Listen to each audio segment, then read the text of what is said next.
Hi hello everyone.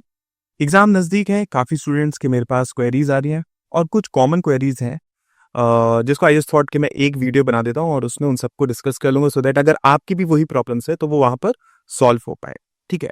सबसे पहली problem ये आ रही है ज़्यादातर स्टूडेंट्स की कि मॉक में मार्क्स कम आ रहे हैं, तो अब क्या किया जाए, अब किस तरीके से हम इम्प्रूव कर सकते हैं। तो देखो, आपके पास बहुत ज़्यादा टाइम तो बचा नहीं है कि आप ड्रास्टिक कुछ चेंजेस करके अपने मार्क्स को इम्प्रूव कर पाओ। दो बातों को समझने की कोशिश करना। पहली बात तो ये कि जनरली ये होता है, हम मॉक्स में जो भी क्वेश्चंस बनाते हैं, जैसे कि अगर हम स्मार्ट फीडर की भी बात करें, हम इस तरीके से क्वेश्चंस रखते हैं कि आपकी प्रैक्टिस अच्छी हो जाए, राइट? कि बाई चांस अगर आपको थोड़ा-सा ज़्यादा लेवल के क्वेश्चन या फिर कोई डिफरेंट वैरायटी ऑफ क्वेश्चन मिल जाए, तो आप वहाँ पर परेशान ना हो, ठीक है? तो आपको जनरली क्वेश्चंस मॉक में थोड़े-से ज़्यादा लेवल के मिलते हैं, जो आपका रियल एग्ज़ाम रहता है उससे, ठीक है? बस फ़र्क ये होता है कि मॉक के रिज़ल्ट से हमें बहुत ज़्यादा फ़र्क नहीं पड़ता है, इसलिए उतनी ज़्यादा टेंशन होती नहीं है, राइट? लेकिन रियल एग्ज़ाम का जो रिज़ल्ट रहेगा वो तो हमारा मेन होता है, तो उस वजह से एक प्रेशर थोड़ा-सा हम पर ज़्यादा पड़ जाता है, स्ट्रेस ज़्यादा हो जाता है। इस वजह से वहाँ पर प्रेशर में आकर नॉर्मल क्वेश्चंस भी आपको लगने लगता है कि बहुत ज़्यादा टफ है, ठीक है? तो इस बात को समझने की कोशिश करना कि आपके मॉक के जो क्वेश्चंस रहते हैं उनका लेवल थोड़ा-सा ज़्यादा रहेगा, रियल एग्ज़ाम ईज़ी रहेगा। इट्स जस्ट दैट थोड़ा-सा प्रेशर में आकर, स्ट्रेस्ड में आकर आपको वो क्वेश्चंस टफ लगने लगते हैं। तो अपने माइंडसेट को ये चीज़ बनाकर रखना कि डोंट वरी, ठीक है? आपने इतनी तैयारी करी हुई है, इतनी प्रैक्टिस आपने मॉक की करी हुई है कि आप आराम से वहाँ के क्वेश्चंस को हैंडल कर पाओगे, ठीक है? तो आपके जो भी मार्क्स यहाँ पर आ रहे हैं ना, एक्सपेक्ट करके मानकर चलो कि आप वहाँ पर उससे ज़्यादा ही स्कोर कर पाओगे। बस आपको अपने आप को इस तरीके से रखना पड़ेगा, अपना माइंडसेट थोड़ा-सा प्रॉपर रखना पड़ेगा, स्टेबल रखना पड़ेगा, फ़ोकस्ड रहना पड़ेगा, डिस्ट्रैक्ट नहीं होना है वहाँ पर जाकर, ठीक है? और प्रेशर में आकर क्वेश्चंस को या फिर किसी भी तरीके से गलत नहीं करना है, ठीक है? ये हो गई आपकी बात। और दूसरी बात ये कि अगर अभी भी आपके मार्क्स कम आ रहे हैं, तो हो सकता है आप रीज़न ये हो कि आप क्वेश्चंस पिक ठीक से नहीं कर रहे हो, ठीक है? कोशिश ये करिए कि आप 1-2 राउंड में सारे क्वेश्चंस करने की कोशिश करिए, ठीक है? किसी भी क्वेश्चन में स्टक नहीं होना है, राइट? अगर आपको लग रहा है कि किसी क्वेश्चंस में आप ज़्यादा स्टक हो रहे हैं, 1-2 मॉक को अगर आप एनालाइज़ ठीक से कर रहे होगे, तो आपको पता होगा कि आप क्वेश्चंस में या तो स्टक कर रहे हो या फिर आप कैलकुलेशन में बहुत ज़्यादा टाइम ले रहे हो।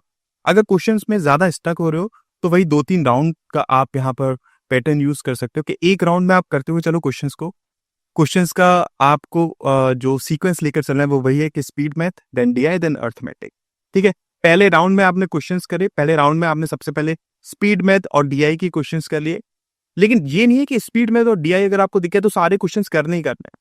अगर आपको स्पीड मैथ में मतलब कोई सिंप्लीफिकेशन का भी क्वेश्चन बहुत ज़्यादा लेंथी लग रहा है, जिसमें ज़्यादा टाइम हो सकता है कि आप ले लो, कोई बात नहीं है, पहले राउंड में आप उसे स्किप कर दो। नेक्स्ट जो सेकंड या थर्ड राउंड अगर आप बाय चांस टाइम मिलता है, तो उसमें आप उसे अटेम्प्ट कर लेना। पहले राउंड में कोशिश करो जो आपको सिंपल से सिंपल क्वेश्चंस मिल जाए, आप उसको अटेम्प्ट कर लो, ठीक है? इसकी प्रैक्टिस हम जब प्रीलिम्स एक्टिविटी करते हैं, तो उसमें यही हम प्रैक्टिस करते हैं कि किस तरीके से क्वेश्चन सिलेक्शन हम इम्प्रूव कर पाएँ और किसी क्वेश्चन में स्टक ना हो, राइट? तो इस तरीके से आप अपना पैटर्न बनाकर चलो कि 1-2 राउंड में आप क्वेश्चंस को करो। पहले राउंड में जो ईज़ी से ईज़ी, जल्दी से जल्दी एक बार में दिखा, आपने सॉल्व करा, थोड़ा-सा आराम से हो गए, ठीक है?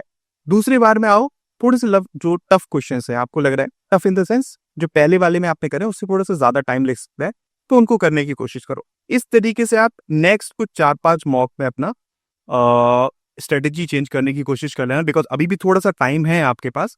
तो थोड़ा बहुत अब आप प्रैक्टिस पर ज़्यादा फ़ोकस रख के मॉक में इस तरीके की स्ट्रेटजी कर सकते हो। ठीक है? समझ में आ गया? और एक बात और इसमें मैं इंक्लूड करना चाहूँगा, आप जैसे ही आपका रिज़ल्ट आई मीन जो एडमिट कार्ड आता है, ठीक है? कोशिश करना उसमें टाइम आपको मिल जाएगा कि कब टाइम पे आपको एग्ज़ाम होने वाला है। तो उस टाइम से वो पर्टिकुलर टाइम पर आप मॉक टेस्ट देने की कोशिश करना, ठीक है? कि वो पर्टिकुलर टाइम पर मैं बैठ जाऊँगा, बिना पॉज़, बिना स्टॉप करे हुए आपको उस टाइम पर पूरा मॉक देना है, ठीक है?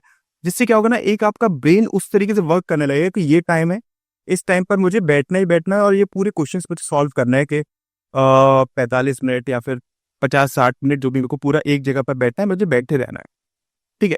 इस तरीके से आप अपना अब आगे के जो भी आपके पास दिन बचे हुए हैं, जैसे ही एडमिट कार्ड आता है, अपने आप को इस तरीके से तैयार करने की कोशिश करिएगा। ओके, समझ में आ गया? तो मॉक में जिसके भी मार्क्स कम आ रहे हैं, वो इन 2 बातों का बस ध्यान रख ले कि वहाँ पर लेवल आपका थोड़ा-सा इससे कम ही रहेगा। बस प्रेशर में नहीं आना है, स्ट्रेस में नहीं आना है। दूसरी बात ये, अगर आप कहीं पर कमी कर रहे हो, ठीक है? कि आप किसी क्वेश्चन में स्टक ज़्यादा हो रहे हो, तो इसको इम्प्रूव अभी भी कर सकते हो। और एक और बात इसमें इंक्लूड कर लेता हूँ कि आप एक्यूरेसी को इग्नोर मत करना, ठीक है? कि ज़्यादा नंबर ऑफ क्वेश्चंस करने की वजह से आप एक्यूरेसी को इग्नोर करो, ठीक है? यहाँ पर ये मत करना कि हिट एंड ट्रायल कर लो बहुत ज़्यादा, ठीक है? 1-2 क्वेश्चन में चलता है बट बहुत ज़्यादा क्वेश्चंस में ऐसा मत करना, ओके? समझ में आया ये चीज़ क्लियर हुई? तो ये बात हो गई हमारी मॉक की। अब इसके बाद हम बात कर लेते हैं, दूसरा है, कुछ स्टूडेंट ऐसे हैं जो कि ये बोलते हैं कि हमारा सिलेबस बचा हुआ है, ठीक है? क्या मैं एग्ज़ाम दूँ या फिर नहीं दूँ, ठीक है? कि या फिर बहुत ज़्यादा प्रेशर में आ गया कि अब तो दिन ही नहीं बचे, मैं कैसे कंप्लीट कर पाऊँगा? तो बात को समझने की कोशिश करना कि ज़रूरी नहीं है एग्ज़ाम क्लियर करने के लिए आपको सारा कुछ आता हो। आपको टीचर नहीं बनना है, आपको किसी को पढ़ाना नहीं है, आपको बस एग्ज़ाम क्लियर करना है। एग्ज़ाम में भी तो ऐसा होता है ना कि 4-5 क्वेश्चन तो आप स्किप करते ही हो, ठीक है? टाइम नहीं बचता या किसी वजह से ज़्यादातर ऐसा होता है आपके क्वेश्चंस को छोड़ देते हो, ठीक है? तो वो जो क्वेश्चंस छोड़ रहे हो, वो क्वेश्चंस छोड़ दो जो आपने अटेम्प्ट नहीं करे, मतलब जो टॉपिक आपने नहीं पढ़ा हुआ है, ठीक है? एग्ज़ाम में जाकर आप अगर उन क्वेश्चंस को अटेम्प्ट करोगे जो आपका वीक है, इन दैट केस प्रॉब्लमैटिक है। समझ में आया? तो अगर कोई सब्जेक्ट आप आई मीन कोई टॉपिक आपका अगर मिस हो गया है, जैसे प्रॉफिट एंड लॉस मान लो या फिर टाइम एंड वर्क या फिर टीएसडी, अगर आपका अभी तक स्ट्रांग नहीं हुआ है, तो डोंट गो कि अब आप इन दिनों में उसको अच्छा इंप्रूव करने की कोशिश करो। नहीं, ऐसा मत करना, कोई बात नहीं है, उतना अगर रह गया, जितना आता है उतना अच्छा है, लेकिन मैं अब इस पे ज़्यादा टाइम वेस्ट नहीं करूँगा। अब मेरा जो फोकस रहेगा वो प्रैक्टिस ऑफ द क्वेश्चंस पर रहेगा कि जो मेरे स्ट्रांग पॉइंट्स है वो तो मुझे पता रहना, ठीक है? ये बात समझ में आई। और आपका एग्ज़ाम में आपका स्ट्रॉन्ग क्या है, वो तो मायने रखता ही रखता है, लेकिन आपको क्या नहीं आता है, वो बहुत ज़्यादा इंपॉर्टेंट है, ठीक है? बिकॉज़ अगर आप अपना टाइम ऐसे क्वेश्चंस पे वेस्ट कर दोगे, जो आपको नहीं आता है, तो उतने टाइम में जो आता है, राइट? उसके 2-3 क्वेश्चंस आप कर सकते हो, वो आपका टाइम वहाँ पर चले जाएगा, ठीक है? समझ में आया ना? तो अगर आपका कोई भी टॉपिक रह गया है, वो आपको अगर पता है, तो बहुत अच्छी बात है। आप एग्ज़ाम में उस पर टाइम वेस्ट नहीं करोगे। जो बाकी ये क्वेश्चंस है, आप वो कर पाओगे। ठीक है? समझ में आ गया ना, ये चीज़ क्लियर हुई? तो इस टाइम पर इसमें स्ट्रेस लेने की कोई ज़रूरत नहीं है कि आपका कोई टॉपिक बचा हुआ है, अब मैं कैसे एग्ज़ाम में करूँगा, कोई प्रॉब्लम नहीं है। ठीक है? डोंट वरी, आप उन क्वेश्चंस को स्किप करके बाकी के जो आपके स्ट्रॉन्ग है ना, वो कर लेना, कोई दिक्कत नहीं है। ठीक, समझ में आ गया? और एक और बात, अब आपके एग्ज़ाम में जितने भी दिन बचे हुए हैं, ठीक है? आप इसको और अच्छी तरीके से अगर यूटिलाइज़ करना चाहते हो, तो अगर अभी तक भी आप कोई भी अगर एक शेड्यूल फॉलो नहीं कर रहे हो, राइट? तो अभी भी टाइम है कि आप इन बचे हुए दिनों में कोई भी एक शेड्यूल फॉलो कर लो। शेड्यूल से मेरा मतलब ये है कि टाइम फिक्स कर लो कि इतने टाइम पर मुझे ये करना है, इतने टाइम पर मुझे ये करना है, इतने टाइम पर मुझे ये करना है। ठीक है? रैंडमली चीज़ों को मत करो, because it affects your brain. अगर आप चीज़ों को टाइमली करोगे ना, ठीक है? तो वो आपका ब्रेन इस तरीके से ट्रेन होता है कि आप फ़ोकस्ड रहते हो चीज़ों में करने के लिए।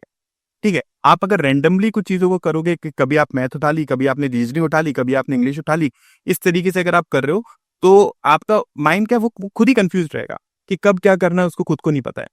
ठीक है?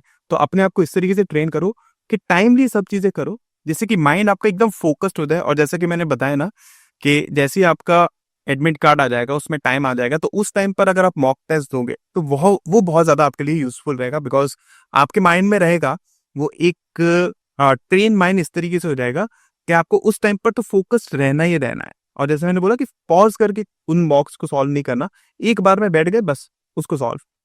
इस तरीके से करोगे, अभी भी टाइम है कि आप काफ़ी कुछ इम्प्रूव कर पाओगे अपने एग्ज़ाम में, ठीक है?